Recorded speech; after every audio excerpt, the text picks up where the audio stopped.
한 주 평안하셨습니까? 저는 오랜만에 쉬면서 편안한 한 주를 보냈습니다. 사실 건강해서 계속 일할 수 있으면 가장 좋겠지만 제 몸과 마음 상태가 그런 것을 허락하지는 않는 것 같습니다. 그러면서도 주님께서 이런 것들을 허용하시는 것은 주님의 뜻보다 제가 더 마음 급하게 달리는 것을 멈춰 세운 것 같기도 합니다. 기도보다 앞서면 안 되는데 조금 앞선 것 같기도 하고 어쨌든 반성도 하는 좋은 계기였습니다. 지금 마음으로는 임원회와 하반기 행사 준비를 이미 하고 있었는데 너무 정신없이 달리는 것 같기는 했습니다. 그런 이유로 한 주 쉬면서 기도 외에는 아무것도 하지 않고 정말 편안하게 이 휴식을 누렸습니다. 심지어 설교 준비도 목요일부터 시작했습니다. 보통은 수요일부터는 합니다.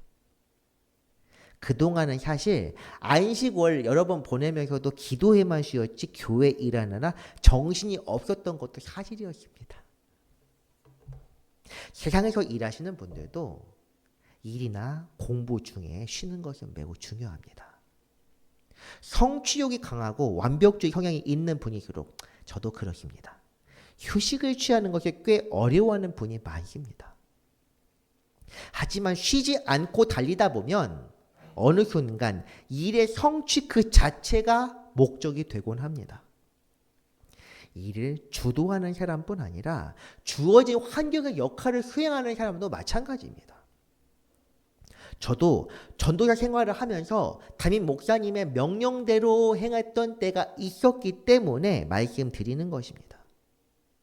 그냥 시키는 대로 할 수밖에 없는 상황이라도 무작정 달리기만 하면 결국 몸이든 건강이든 망칠 수밖에 없습니다. 몸이나 건강만 망치는 것이 중요한 것이 아니라 우리의 영도 하나님의 뜻보다 그 일 자체가 목적이 된다는 것이, 그것에 집중하게 된다는 것이 문제입니다.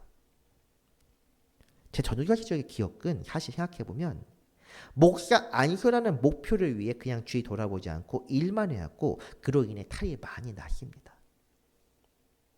건강 상한 것뿐 아니라 인간관계도 좋지 못했고 여러모로 아쉬움이 남지만 그런 경험을 통해서라도 배울 수 있다면 뭐 그것도 좋지 않겠습니까? 여기 계신 분 중에서도 정말 쉼 없이 혹사라 할 정도로 일에 메인 분들이 있을 듯하여 말씀드립니다. 아무쪼록 하나님께서 여러분의 삶을 이끌어 주시고 메인 중에서도 건강을 붙들어 주시기를 간절히 기도합니다. 오늘은 성령 강림절입니다. 이런 휴식 이야기로 시작한 것은 제가 한 주 쉰 것도 있지만 사실 오늘의 말씀이 주는 교훈 때문입니다. 성령, 거룩한 영이라는 뜻인데 이 성령을 하나님이 주시는 도구나 선물로 생각하는 분들이 상당히 많습니다. 선물, 어머니 따지면 선물이란 말이 틀린 것은 아닙니다만 도구라는 말은 분명 잘못되었습니다. 하나님께서 일을 하시기 위해 사용하는 도구 정도 성령 생각하는 사람들이 정말 많다는 것입니다. 우리의 도구뿐 아니라 하나님의 도구를 생각하는 경우도 많습니다. 성령께서는 우리의 삶을 주관하시고 그 속에서 역사하시는 영이며 하나님과 아들 예수 그리스도와 동등한 하나님입니다.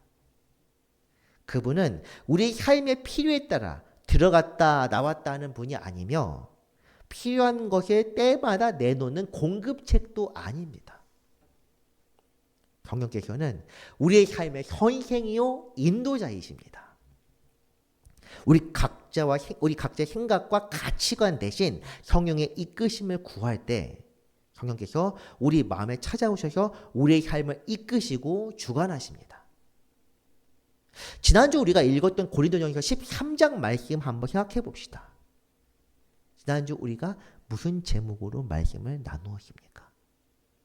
사랑은 진리와 함께 기뻐하고입니다. 제목도 기억 못하는 것은 좀 반성해야 됩니다. 진리라는 것은 무엇입니까? 진리는 하나님의 말씀이며 예수 그리스도께서 세상에 보시면서 나타났고 성령님 속에 역사하는 것입니다. 요한복음 14장 지난주에 한번 읽었던 말씀 다시 한번 보겠습니다. 내가 아버지께 구하겠으니 그가 또 다른 보혜사를 너희에게 주사 영원토록 너희와 함께 있게 하리니 같이 있습니다. 그는 진리의 영이라 세상은 능히 그를 받지 못하나니 이는 그를 보지도 못하고 알지도 못함이라. 그러나 너희는 그를 아나니 그는 너희와 함께 거하시며 또 너희 속에 계시겠음이라. 아멘. 세상은 그를 받지 못한다고 합니다. 하지만 우리는 압니다. 보혜사라고 하는 것은 매개자나 중재자를 뜻합니다. 업무를 할 때나 개인의 인간관계에서 누군가를 소개하고 조정하며 중재하는 역할이 바로 이 보혜사인데 좀 우리 말로 쉽게 하면 중개인입니다. 공인중개사, 보험중개사, 중매인 세상에서도 이런 중재자나 중개자가 참으로 많습니다. 성령께서 하시는 일도 하나님과 우리의 관계를 이어주고 조정하거나 중재하는 것입니다. 중요한 것은 성령께서는 거짓이 없는 분이라는 것입니다. 진리의 영, 거짓이 전혀 없습니다.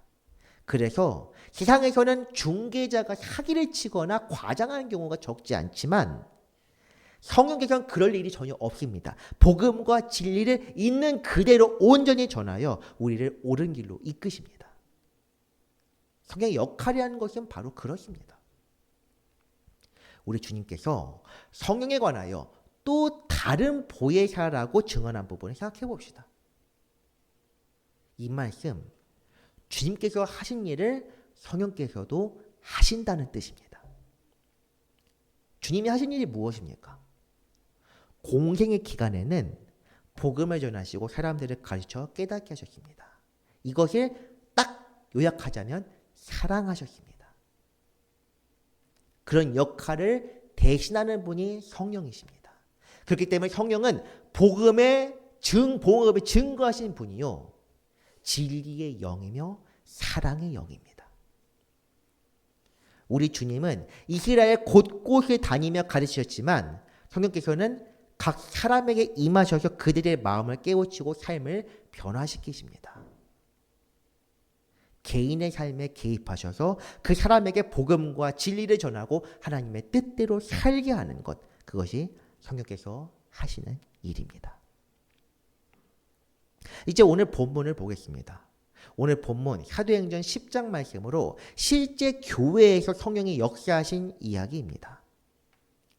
성령은 처음 예수님의 추종자들을 중심으로 역사하셨습니다. 사도행전 2장 오순절 마가의 다락방에서 있었던 일이 바로 그렇습니다.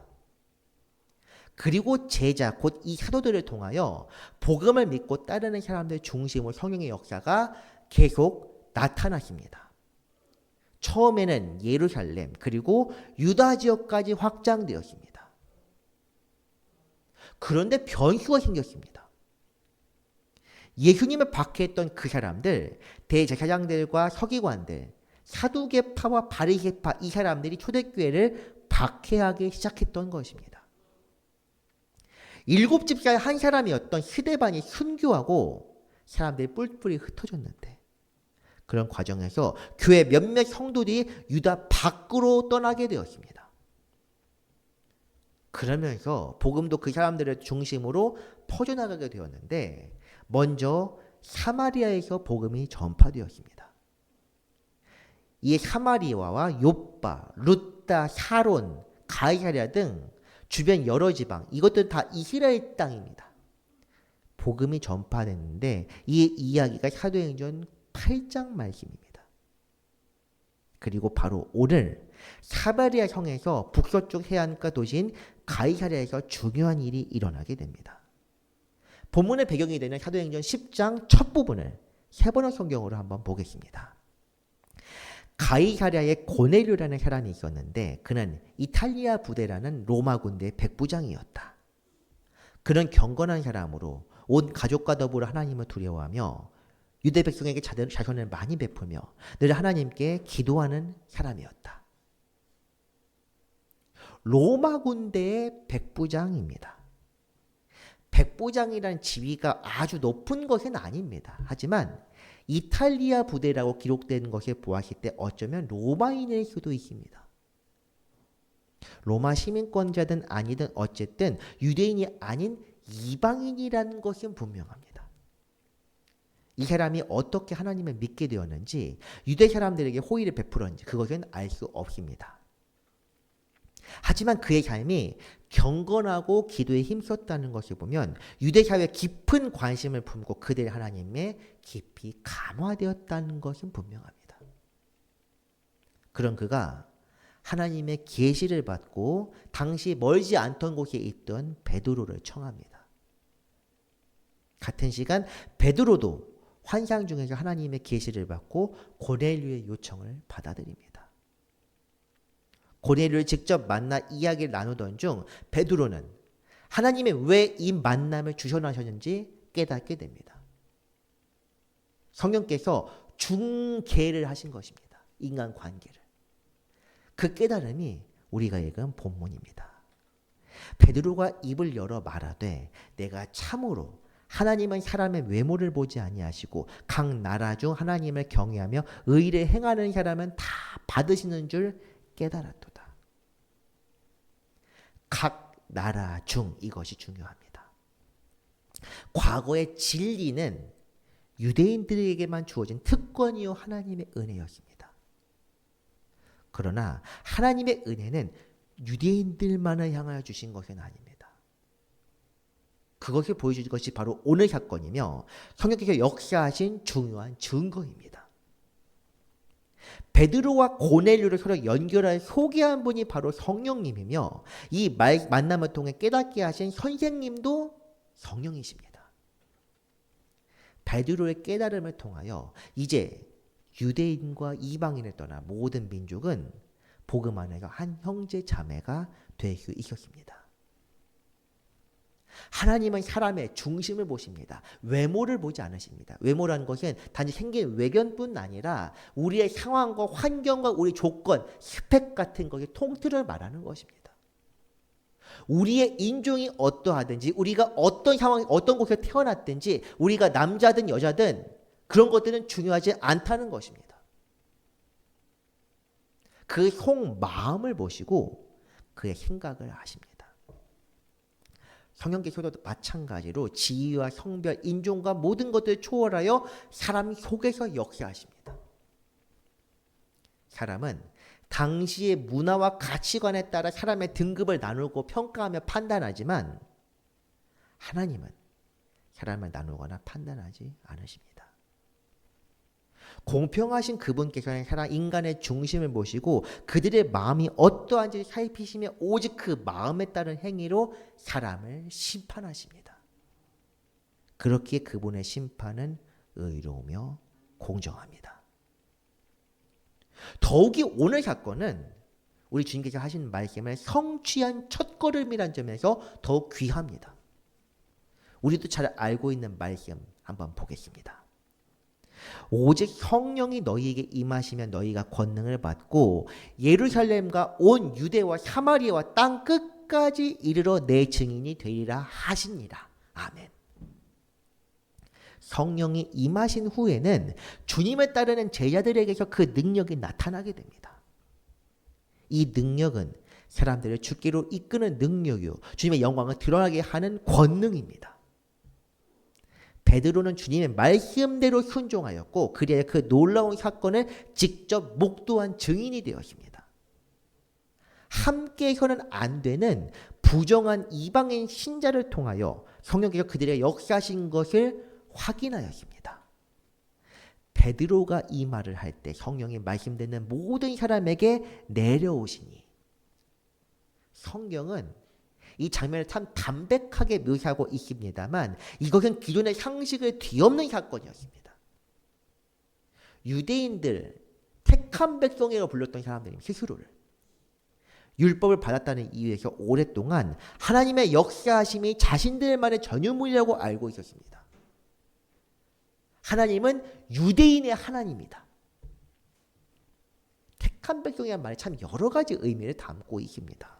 그런데 그런 하나님의 역사 곧 성령의 임재가 이방인들에게 나타났던 것입니다.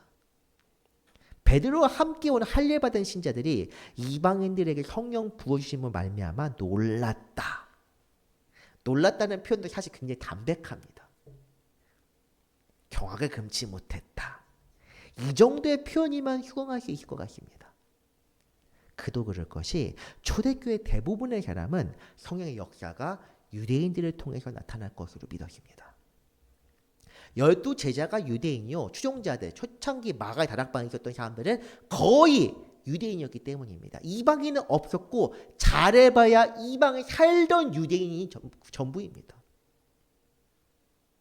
디아스포라라고 하는데 유대 지역을 따라 흩어져 살아가는 유대인들, 이런 사람들 소수 있었습니다. 하지만 대부분은 그냥 유대인입니다. 유대 땅에서 태어나 살아온 순수 유대인들. 그런 그들이 성령을 받아 능력을 나타나는데 그것을 보면서 이방인들에게 성령의 역사가 나타나는 걸 보면서 어떤 마음이었을지 우리는 상상하기 어렵습니다. 그렇지만 이 이방인에 대한 편견과 사회적인 시선은 초대교회에서 크게 다르지 않았습니다. 당장 이 일 직후에 베드로가 이방인들과 교류해 그들과 성령을 받게 했을 때 초대교회 유대인들의 반응은 이랬습니다. 유대에 있는 사도들과 형제들이 이방인들도 하나님의 말씀을 받았다며 들었더니 베드로가 예루살렘 올라갔을 때 할례자들이 비난하여 이르되 내가 무할례자의 집에 들어가 함께 먹었다. 앞에 있는 내용을 봅시다. 이방인들이 하나님의 말씀을 받았다는 이야기를 들었다. 그런데 그들에게 중요한 것이 이방인들이 복음을 받아들였다가 아닙니다. 할례자들이 비난했다. 할례자들은 할례를 강조하는 특별한 사람들이 아닙니다. 우리가 읽었던 본문에서도 할례받은 신자들이라는 얘기 같이 나와 있지 않습니까? 똑같습니다. 초기 할례파로 보는 사람들이 혹시 있을지도 모르겠지만 원문은 디크리논토 프로시 아우톤 오 에크 페일토메스 이건데 이것은 할례로 구별된 사람들 곧 할례받은 성도를 가리키는 말입니다. 할례받은 유대인 성도, 유대인이든 유대계에 입교한 사람이든 이 사람들이 벌떼처럼 몰려들어 베드로를 공격했습니다. 어찌 감히 이방인의 집에 들어가 함께 교제할 수 있느냐. 이것은 성령의 이끌림이 아닙니다. 그들의 전통, 율법의 그 계율에 따른 그런 내용입니다. 그들에게 이방인과의 교제란 율법이 금지하는 것이며 하나님의 거룩함을 훼손하는 심각한 문제였습니다. 그들은 주님의 명령을 들었지만 그 뜻보다는 여전히 통념에 사로잡혀 있었습니다. 땅끝까지 복음이 전파될 것, 내 증인들이라 유대인들 땅끝에 있는 사람들 생각했던 것인지도 모릅니다. 그런 그들을 향해 베드로가 설명하여 깨닫게 한 후에야 깨닫고 하나님께 영광을 돌렸던 것입니다. 중요한 것은 성령께서 오실 때 기존의 가치관과 상식마저 뒤집히게 될 수 있다는 것입니다. 우리가 알던 것, 평소 익숙하게 자연스럽게 하던 것도 마찬가지입니다. 성령은 우리의 삶을 완전히 새롭게 하십니다. 향 가치에 따라 살아가던 우리들을 완전히 변화시키고 새롭게 하며 거룩한 길로 이끄십니다. 그 길을 깨닫게 될 때 기쁨으로 순종하면 주님과 끝까지 동행할 수 있습니다. 반면 이전에 즐기던 삶을 버리지 못하고 그곳에 매여 있다면 성령의 역사도 언젠가는 우리에게서 멀어지게 될 것입니다. 그러므로 우리는 성령의 충만을 구한 것 이상으로 성령께서 우리의 삶을 주장하여 주실 것을 바라야 합니다. 사실 성령의 충만이라는 것은 한순간 나타나는 것이 아니라 우리의 삶에 성령으로 항상 가득 차 있는 것이 성령의 충만일 것입니다. 사람들이 성령을 구할 때는 일반적으로 성령이 역사하실 그때 나타나는 은사나 기적만을 바라는 경우가 많습니다. 성령이 처음 임하실 때 그때만. 제가 앞서 말씀드린 것처럼 필요한 때마다 나타나서 공급해주는 보급자 정도 역할인 것이기 때문입니다. 성령님, 제 필요한 거 이미 이제 다 챙기니까 이제 가십시오. 이런 것처럼 이제는 내 마음대로 살면서. 하지만 이런 것들을 성령이 나타날 때 일어나는 것들, 그런 역사, 그런 것들은 부수적인 것에 불과합니다. 성령이 하시는 가장 중요한 일은 죄로 가득한 우리의 삶을 바꾸어 구원의 길로 이끄시는 것이며 우리를 새롭게 하는 것입니다. 이 놀라운 기적, 바뀌지 않을 사람이 바뀌는 것, 이 기적에 비하면 그 어떤 것도 대단하지 않습니다. 병 고치는 것, 방언 말하는 것, 이런 것도 사실 아무것도 아닙니다. 겉으로 드러나는 것들보다 우리의 영혼, 우리가 알지 못하는 우리의 영혼 깊은 곳까지 바뀐다는 것, 이것처럼 놀라운 것은 없습니다. 성령의 인도를 받는다는 것, 이것은 내 삶의 주도권을 성령께 내어드리는 것을 뜻합니다. 오늘 이야기만 봐도 그렇습니다. 유대인으로 살아왔지만 성령의 인도에 따라 편견을 깨고 이방인의 집을 찾은 베드로, 같은 시간 전혀 모르는 한 유대인의 하나님의 사도로 알고 그를 존경하며 맞아들였던 고넬료, 이 두 사람을 통해 거룩한 진리의 영의 성령께서 진리를 온 이방인에게 알리시고 그들을 교회의 지체요 성도로 맞아들이셨습니다. 만약 2명 중 1명이라도 성령의 뜻을, 그 이끄심을 상식에 어긋난다는 이유로 거부했다면 성령께서 어떻게 역사하실 수 있었겠습니까? 오늘 우리의 삶도 마찬가지입니다. 하나님께서는 우리들을 부르시고 세우시면서 우리를 통해 하나님의 뜻을 이루고 우리와 함께하기를 바라십니다. 그런데 우리가 우리 주도권을 놓지 않고 우리의 가치관과 상식과 통념을 꽉 붙들고 있는다면 성령께서는 우리 삶에서 역사하실 수 없습니다. 설사 어떤 은사나 능력으로 우리가 하나님의 은혜 안에 있는 것처럼 보여도 우리의 중심 하나님께로 향하지 않는다면 아무런 쓸모가 없습니다. 수십 가지의 방언을 말하더라도, 손을 얹을 때 사람들이 낫더라도, 방언을 통역하더라도, 장래일을 예언처럼 알게 된다고 하더라도 그 사람이 하나님의 사람이라고 입증할 수는 없습니다. 은사가 아니라 우리는 성령으로 감화되어 변화되는 삶을 통하여 우리의 삶을 통해 하나님께 영광을 돌릴 수 있습니다. 이미 우리는 고린도전서 13장 말씀을 통해서 많이 배웠습니다. 천사의 말을 하더라도 사랑이 없으면 어떻게 된다. 그냥 구리가 소리내는 것과 똑같다. 이렇다는 것입니다. 그리고 오늘 성령께서는 우리의 삶에서도 역사하시며 우리를 구원의 길로 이끌기를 원하십니다. 언제입니까? 바로 지금입니다. 지금 우리에게 내주하신 성령께서 말씀하고 계십니다.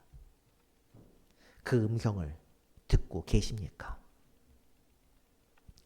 성령의 충만함을 받는다는 말은 많은 은사를 행하고 기적을 일으키는 일을 향한 것이 아닙니다. 우리의 삶을 복음 앞에 복종시키고 그리스도 아닌 것이 십자가에 못 박아 세상과 구별된 삶을 살아가는 사람이 곧 성령 충만 받은 사람입니다. 성령은 거룩한 영입니다. 우리 눈에 보이거나 귀로 듣거나 냄새 맡을 수 있는 것이 아닙니다. 마찬가지로 성령의 역사 또한 우리의 눈이나 귀로 식별될 수 있는 것이 아닙니다. 성령은 영의 역사이니만큼 우리 속에서 역사하며 우리의 삶을 변화시킵니다. 우리의 삶이 그리스도와 닮아가면 갈수록 하나님의 형상을 회복할수록 우리는 우리 자신을 죽이고 성령의 인도하심으로 살 수 있습니다. 하나님을 사랑하고 그 사랑을 본받아 살며 온전히 사랑을 이루며 살 수 있습니다. 그렇게 될 때 세상의 기준은 아무런 의미가 없고 우리에게 영향을 주지도 않습니다. 교회 또한 성령의 역사가 살아 숨쉴 때 이런 편견과 아집, 모든 그릇된 가치관에서 멀어질 수 있습니다. 오늘날의 교회를 보면 어떻습니까? 기도가 사라지고 정치적, 사회적으로 여러 파벌로 나누어 서로 격대하며 살고 있습니다. 이것이 정말 좋지 못한 현상입니다. 성령의 이끌림대로 살아가면 이런 것들에 얽매이지 않습니다. 하나님의 뜻을 구하며 그분의 인도하심에 따라 성령의 은혜로 살 수 있습니다. 그렇게 될 때 우리는 세상 문제들이 부수적인 것을 깨닫게 되며 만물을 통치하시며 역사하시는 하나님의 참된 뜻을 알 수 있습니다. 이를 위해 우리는 기도하며 하나님의 도우심을 구할 수 있어야 합니다. 주여, 약속하신 성령을 우리에게 보내주옵소서. 성령 충만함으로 우리의 악한 생각과 그릇된 것들을 십자가에 못 박고 주님의 뜻에 분별하며 살게 하여 주옵소서. 오늘은 성령 강림절이면서 동시에 웨슬리 회심 기념 주일입니다. 기념 주일 정도가 아니라 오늘이 바로 회심일입니다. 5월 24일입니다. 올더스 게이트 사건, 그때를 기준으로 웨슬리의 삶이 변화했고 그때부터 감리교, 그전에도 사실은 거기서 거룩한 클럽, 홀리 클럽을 통하여 웨슬리가 거룩한 경건에 힘쓰는 훈련을 했었지만 그때부터 제대로 감리교 운동이라는 것이 생겨나게 되었습니다. 감리교, 기독교 대한 감리예요. 이것들도 그때의 전통을 삼아서 우리가 지금까지 이어져 있는 신앙적 전통입니다. 하지만 이 전통은 그저 웨슬리 추종자로서 전통을 지키는 것이 아닙니다. 성령께서 웨슬리라는 한 사람의 마음을 감화시켜서 변화하게 하신 것처럼 완전히 새롭게 된 사람, 그 한 사람을 통한 그 사람의 변혁된 회심한 것을 기념하면서 우리 또한 성령의 도우심을 회심하여 새롭게 되자는 것을 기념하는 차원의 그런 절기, 감리교만의 절기라고 할 수 있습니다. 그저 우리는 감리교회다, 감리교다, 이것이 중요한 것이 아닙니다. 장로교면 어떻고 감리교면 어떻습니까? 장로교가 칼빈주의, 이것에 매몰리지만 그것이 장로교의 의미를 잃어버리는 것처럼 우리 또한 웨슬리 주의, 웨슬리 행동, 웨슬리의 어떤 전통과 이런 것에 매몰려서 성령의 역사를 웨슬리 것보다 뒤로 밀어버린다면 그것은 아무짝에도 쓸모없는 것입니다. 우리는 그리스도의 제자입니다. 웨슬리 제자는 사실 아닙니다. 그리스도의 제자요, 성령의 인도함을 받는 사람입니다. 그 과정에서 참 많은 사람들, 믿음의 조상들, 많은 사람들이 성령의 인도 따라서 변함을 경험했고 그것을 바라보면서 우리는 그 사람들도 같이 본받아야 한다, 이렇게 이야기할 뿐입니다. 사랑하는 성도 여러분, 오늘 본문은 성령께서 교회에 있던 모든 장벽과 편견을 부순 중요한 이야기입니다. 우리가 하나님의 이름을 부르며 그분께 경배할 수 있게 된 것도 믿음의 조상들이 이처럼 성령의 인도하심에 따라 살았기 때문입니다. 이제 우리도 우리 주님을 본받아 성령의 은혜를 구하며 살아가야 합니다. 성령께서는 지금 이 시간에도 우리 마음에 내주하시며 우리에게 바른 길을 지도하십니다. 그 인도 따라 어떤 편견이든 어떤 그릇된 가치관이든 이런 것들 다 버리고 모든 것들을 넘어 하나님 아버지를 바라보아야 합니다. 성령의 역사를 분별하며 하나님의 은혜 안에 살아가는 모든 성도 되시기를 간절히 바랍니다. 기도하겠습니다. 거룩하신 하나님 아버지, 교회를 세우시고 성령을 보내시사 아버지의 거룩한 뜻을 이루시니 감사드립니다. 오늘도 성령 충만함으로 택한 이들에게 아버지 뜻을 보이시며 그들 통해 아버지 거룩한 뜻을 이루어가시는 은혜를 생각하오니 주여 역사하여 주옵소서. 우리의 삶을 영원한 길로 인도하시고 우리가 아버지 떠나 살지 않도록 붙들어 주옵소서. 무엇보다 우리가 아버지의 뜻에 따라 살며 주께서 세우신 교회를 사랑하게 하시고 교회 성령의 역사가 언제나 흘러넘치도록 기도하는 성도로 살게 하여 주옵소서. 크신 은혜에 감사하며 주 예수 그리스도의 이름으로 기도합니다.